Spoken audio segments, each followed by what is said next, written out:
It is Thursday, it's the 10th of July. I'm Moon Gan-young. This is ARIRANG News live from Seoul. Our top stories today.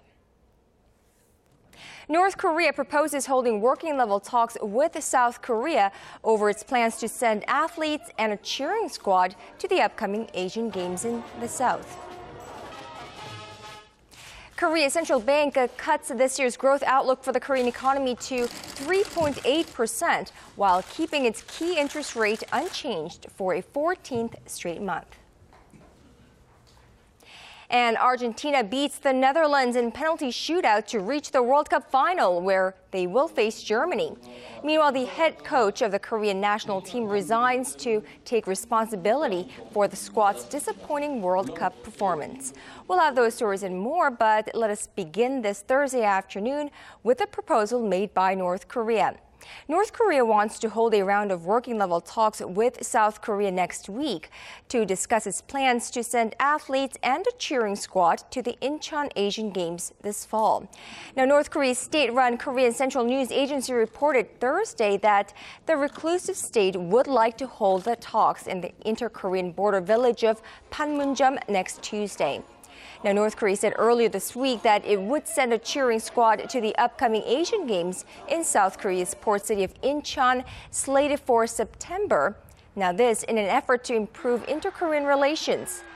If a North Korean cheering squad were to participate in the Incheon Asian Games, it would be the first such dispatch by the regime in 9 years. Meanwhile, the U.S. has confirmed that North Korea fired 2 short-range ballistic missiles into the East Sea. The latest launches on Wednesday, Korea time, marks Pyongyang's 13th projectile launch this year alone. A U.S. official said the firing violates numerous UN Security Council resolutions, which bans the North from any ballistic missile activity. State Department spokesperson Jen Psaki also voiced concern, saying such provocative acts heighten tension in the regime and will not provide North Korea with the prosperity and security it claims to seek. Well, the official urged Pyongyang to refrain from provocations and stick to its international obligations and commitments. The top diplomats of the U.S. and China are holding their second day of talks in Beijing on a range of issues, including cybersecurity, maritime disputes, the Chinese currency, and an investment treaty. So a whole lot there. The two sides opened the annual meeting by emphasizing potential for cooperation, but issues that divide the world's 2 biggest economies reportedly dominated the discussions on Wednesday. Here's our Hwang Sang-hee with this report. Chinese President Xi Jinping opened the annual China-U.S. strategic and economic dialogue on Wednesday by addressing the differences between their 2 countries. Stressing that confrontation would be a disaster, Xi reiterated calls for a new model relationship. China-U.S. confrontation to the 2 countries and the world would definitely be a disaster. Under these circumstances, we on both sides should look far into the distance, strengthen and persist on cooperation, and avoid confrontation. The 2-day talks in Beijing include discussions on China's currency, North Korea's nuclear program, and China's maritime disputes with its neighbors. Washington, which has been critical of Beijing's territorial claims, said it welcomes a peaceful emergence of China. The United States does not seek to contain China. We welcome the emergence of a peaceful, stable, prosperous China. But the 2 sides had clear differences on the establishment of the China-led Asia Infrastructure Investment Bank. Washington views it as Beijing's attempt to dominate the Asian currency market. This divide poses a problem to South Korea.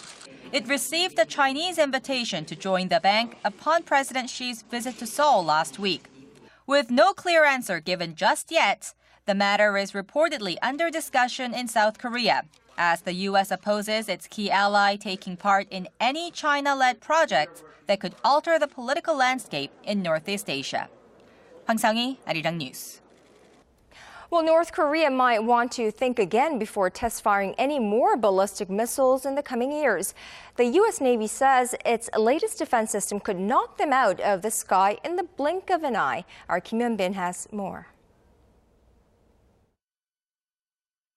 The U.S. Navy has unveiled the latest in state-of-the-art missile defense, called a Railgun. This long-range weapon can fire projectiles using electricity generated from the ship instead of gunpowder. The $250 million project is expected to change modern American warfare. The projectile itself weighs over 10 kilograms and can travel at 7 times the speed of sound.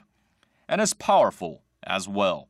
Navy officials say the impact is equivalent to a freight train smashing into a building at 160 kilometers an hour. It can shoot down ballistic missiles. It can shoot down very advanced cruise missiles. It can shoot down fast-moving aircraft. It's extremely safe, and it's extremely effective. Electromagnetic force accelerates the missile to Mach 7.5 and has a range of 185 kilometers. The beauty is not only the precision, but the cost. The projectiles only cost $25,000, a fraction of the price of a traditional missile. At the end of the day, they can throw anything in the sky at us, and we'll be able to knock it out of the sky.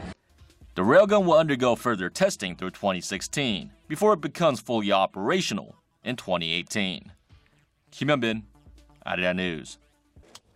Now, back here in this country at the nation's top office, in a likely attempt to revive communication with the opposition party, President Park has invited the ruling and opposition parties' floor leaders, the main opposition that is, and policy chiefs to the presidential office for the first time since taking office early last year. At Thursday's meeting, the president, who has been criticized for her lack of cooperation with the opposition side, positively assessed the weekly meetings between the two rival parties' floor leadership. President Park asked for bipartisan support behind her government and public sector reform-related bills put forth in the aftermath of April's ferry disaster here in Korea, as well as a series of economy and welfare-related bills. While the opposition side raised concerns over President Park's recent personnel appointment failures and requested that she withdraw some of her controversial cabinet nominations. And with only 3 weeks left until crucial by-elections, the nation's two main political parties are gearing up for a rematch after no clear winner emerged in last month's local elections. 15 parliamentary seats will be up for grabs, and our political correspondent Kim Hyun-gil has more on the upcoming by-elections. The race for the July 30th parliamentary by-elections got underway Thursday with 2 days of candidate registration at the National Election Commission. 15 assembly seats are up for grabs, the largest number in Korea's by-election history. Campaigning will officially start on July 17th and continue for 2 weeks until Election Day. For Korea's two main political parties, the by-elections will be far more than an opportunity to expand their presence in the National Assembly, as neither one emerged as a clear victor after local elections on June 4th. Currently, the ruling Saenuri Party holds 147 of the 300 parliamentary seats, while the main opposition New Politics Alliance for Democracy has 126. The ruling party is vying to gain a majority of the vacant assembly seats, while the main opposition party is looking to garner a win in important constituencies in Seoul and the surrounding Gyeonggi-do province. Seoul's Dongjak-bi district is considered strategically important to both parties, as the district's parliamentary seat is not only in the heart of Seoul, but is the former district of 7-term lawmaker and Saenuri heavyweight Chung Mong-jun. Experts say that as the 15 constituencies are spread around the nation, with 6 being in the metropolitan area, including 1 in Seoul, the mini-general election could act as a referendum on the government. In appealing to voters, the Saenuri Party will emphasize the need for a national reform drive and supporting the president, while the unified opposition party will continue to highlight government's mishandling of April's ferry tragedy. But unless the main opposition party can provide viable alternatives to the ruling party's policies, neither party will have a clear advantage. Kim Hyun-gil, ARIRANG News. Now let's shift our focus to the economy. 2 months after Korea's central bank signaled a rate rise down the road, it seems like it has changed its mind, saying there are more negative factors than positive ones that could hurt the nation's moderate pace of economic recovery. For this month, it left the key rate unchanged at 2.5%, but cut the nation's growth outlook for this year. Here's our Hwang Ji-hye with the details. Following a monthly monetary policy meeting on Thursday, Korea's top central banker opened up the possibility of a rate cut. Bank of Korea Governor Lee Ji-yeol said that while current economic conditions indicate a moderate pace of recovery, there are bigger downside risks than upward potential that could weigh on the domestic economy. For this month, the bank kept the rate steady at 2.5% for the 14th straight month. The central bank was under mounting pressure from the government and private institutions to lower its key interest rate to spur growth. Finance Minister nominee Choi Kyung-hwan has been urging the bank to seek easier monetary policies. The yield for benchmark 3-year government bonds also hit a new annual low recently, reflecting market expectations for a downward interest rate adjustment. Meanwhile, the central bank cut its growth outlook for this year by 0.2 percentage points to 3.8%, saying the revision is largely due to the negative impact the ferry tragedy in April had on the nation's already sluggish domestic demand. It also cut its growth forecast for next year by 0.2 percentage points to 4%. 황지혜, 아리랑 뉴스. And over in the United States, the Federal Reserve has set a tentative date for the end of its massive bond buying stimulus program. The minutes of last month's policy meeting by the U.S. Federal Open Market Committee show that the Fed plans to end its bond purchases by this October, citing improvements in the U.S. economy. Fed officials also discussed how and when to raise interest rates, but they remain divided on the issue of inflation, which is a primary indicator of economic recovery. The Fed rolled back its bond buying program 3 times last year, citing improvements in economic activity and employment. Well, if you want to buy a bag or a pair of shoes by a luxury brand, but you can't afford it, you may be tempted to turn to counterfeit goods. But now there are efforts to apply international standards to the illegal production, consumption, and distribution of forged products. Our Kwon So-ah has this report. These appear to be bazookas, the official football of the Brazil World Cup, but they are actually fakes, and all of them were smuggled into Korea from China. It's just one example of the growing market for counterfeit goods in Korea. The list of more than 131,000 fake products confiscated since 2010 includes watches, bags, drugs, and ties like these. Fighting the market for counterfeit products is an international problem. The global damage caused by counterfeiting amounts to around $600 billion annually. To tackle the issue, global experts are in Korea this week to find international standards for countermeasures against forged products, including authentication solutions, which are special techniques for preventing counterfeiting. We're developing 2D and 3D barcode techniques and many other tools that make copying impossible. We are continuing with the registration of patents in order for our techniques to be recognized globally. Hwang In-sa is one of the many private enterprises that specialize in techniques for preventing forged products, from intricate designs for labels, holograms, and watermarks, to invisible printing, which makes it possible to check the authenticity of a product through UV light. But the company says it's facing difficulties, as security techniques aren't as high a priority in Korea as they are in other countries. Our company owns 2 patents, and each year we try to register more, but the applications are often not accepted. The Korean Agency for Technology and Standards hopes that the introduction of international standards for authentication solutions will give a boost to SMEs in the security industry and make the fake market disappear. Kwon So-ah, ARIRANG News.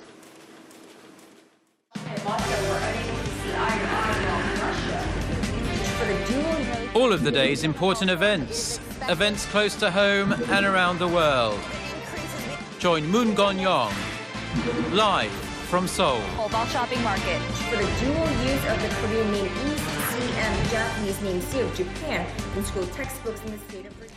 Well, shifting our focus to the World Cup in Brazil, we now know the 2 teams that will be competing in Sunday's final games. Argentina will face off against Germany in a repeat of the 1986 and 1990 finals after the South Americans beat the Netherlands 4-2 on penalties after they finished 0-0 after an excruciating 120 minutes.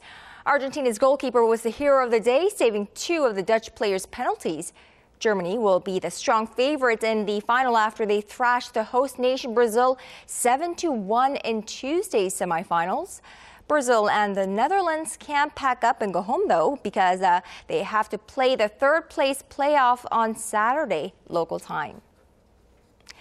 Meanwhile, here in Korea, the head coach of the country's national football team has resigned, saying he was set on stepping down after the team's elimination from the Brazil World Cup.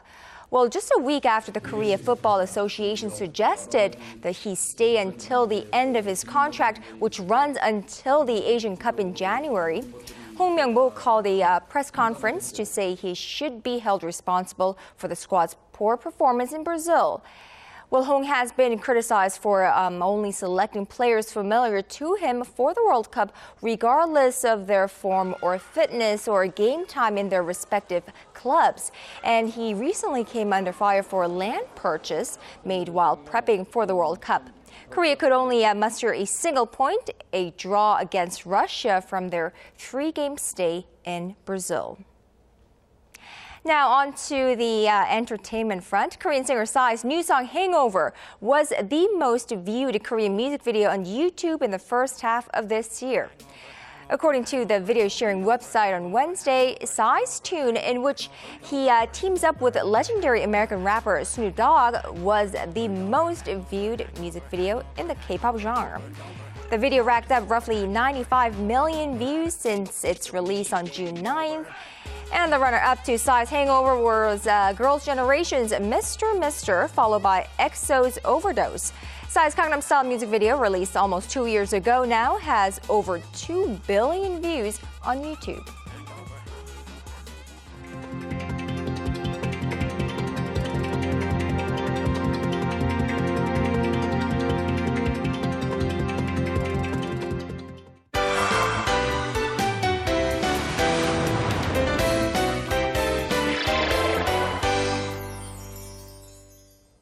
And now it's time for our daily arts and culture segment. And for that, we have our Im Yoon-hee joining me live in the studio. Good afternoon to you, Yoon-hee. Good afternoon. So we already know that musicians and artists are no strangers of a collaboration. Right. And I hear today you have a special event that focuses on that very topic. So I'm actually a big fan of collaborations because, you know, they really open the door to seemingly new and endless possibilities. And so this festival aims at bringing different artists together and to a very unique collaboration, so check out what they've created.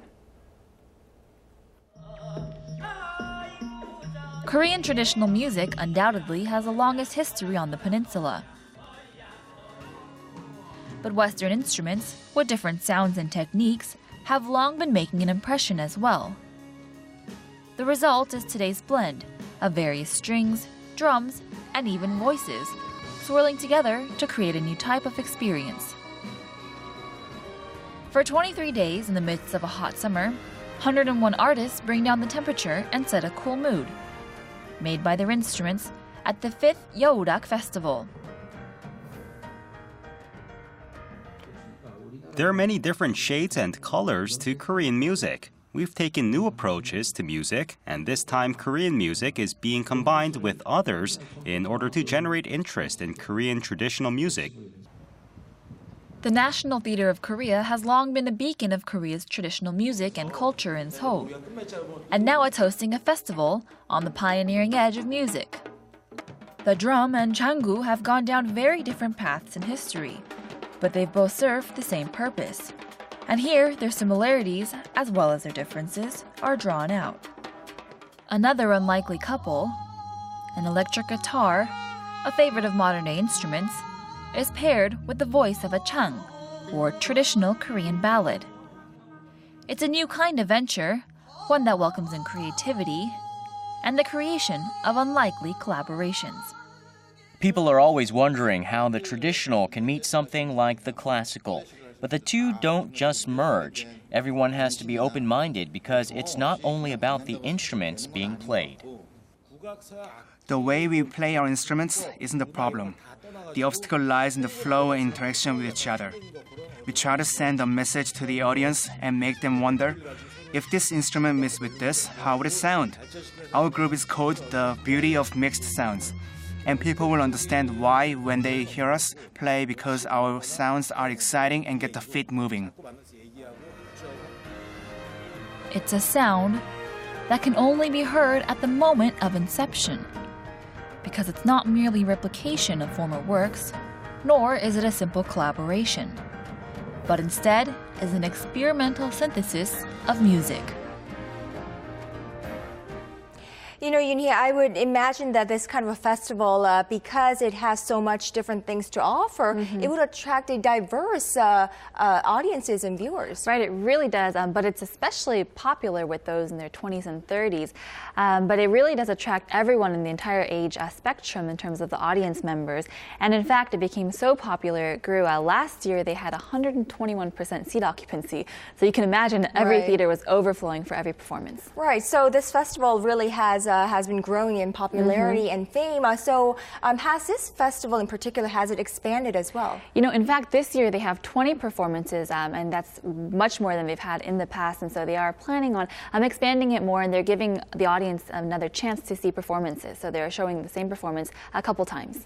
Right, Yoonhee, and you were telling me that this festival has more than music to offer, right? Right. So they do have a couple other events taking place as well. The Yeoudak Festival has a Q&A that you can go and talk to some of the artists, and you can hear what they have to say about their pieces, about their works, and kind of see where they're coming from in terms of what they think about this, blending and collaborations between Korean music and other types of instruments. Right, and with the weather just scorching hot these days, it sounds like a fun date for young couples to, enjoy indoors, right? Right. But you know what? It's actually good for the family as well. And so they're actually also offering a children's event, and so they're aiming to teach children. It's called the Yeoudak School, and they're aiming to teach children about the different instruments, and their theme is resonance, and that's something that's the foundation of Korean music. And so they really want to teach children at a young age, to experiment, to play around, and to explore the different instruments around the world. So not only a performance to view, but also you can take part in it as well. Exactly. And something for all ages. All right, Yoonhee, thank you so much for that report, and we will see you next week. I look forward to seeing you then.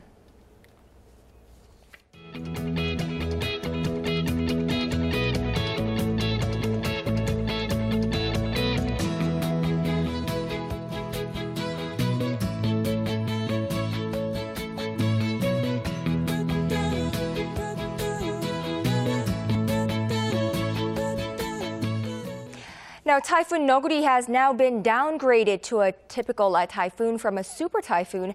And although Korea's southern Jeju Island is now free from the typhoon's influence, Japan has been hit hard, causing 2 deaths and widespread damage. Our Park Ji-won has more. Typhoon Noguri swept upon the Japanese mainland on Thursday morning. The Japanese Meteorological Agency says the tropical storm center made landfall on Kyushu, southwestern Japan at around 7 a.m. local time. Although downgraded to a typical typhoon late Wednesday from its earlier super typhoon status, the storm dumped torrential rain on Okinawa, Japan's southernmost prefecture. Nearly 200 millimeters of rain fell on Okinawa in just 3 hours on Wednesday. Nagano Prefecture in central Japan also saw roughly 70 millimeters of rain per hour, the heaviest rain recorded in the region in the month of July. Torrential rain and flooding are forecast across the south and west due to the typhoon. We advise the public to take the necessary precautions against flooding and torrential rain. Please also be aware of strong gusty winds and high waves. 2 people have been killed due to the typhoon, a teenage boy during a landslide in central Japan, and an 83-year-old man swept into a swollen river in Fukushima. Some regional airports have been closed, and train services have been canceled in the hardest-hit areas of Kyushu. Officials in Japan say the storm could still bring heavy rain and violent winds to eastern Japan, including Tokyo, by Friday. 박지원, ARIRANG News. So we are all keeping our fingers crossed that there will no longer be no more injuries or damage from that storm, and we are hoping for the best for Japan. But what about here in Korea? Let's find out how we're being influenced by this typhoon. Let's turn to our Michelle Park. Michelle, how are things looking like for this country? Well, as of right now, the Typhoon Noguri has passed off our course away from the Korea's peninsula and into Japan this morning, which will dissipate fully within 2 days. But until then, let's keep checking back with us because the typhoon, the atmosphere is still a bit unstable. Now, the Typhoon Noguri passed and it brought hot air with it, which is causing the scorching hot weather we've had since yesterday. Now, today will be an even hotter day than yesterday with even higher humidity. And it's also looking very cloudy nationwide, and there is a heat wave alert in effect over in the central region. And Gangwon-do and Chuncheongbuk-do provinces, so try to stay indoors today and to avoid any heat stroke. Now going over to our temperature readings for today, Seoul will peak at 34 this afternoon. Meanwhile, the southern cities such as Gwangju and Busan will hit 31 and 30 degrees. And moving over to other regions, Jeju Island tops over to 26, Dokdo and Mangungang both tops out at 28. Well, that's all for now. I'm Michelle Park, and back to you, Kanya. Well, thank you, Michelle, for that. And that's just about all from me at this hour. I'll see you back here at 4 p.m. Korea time.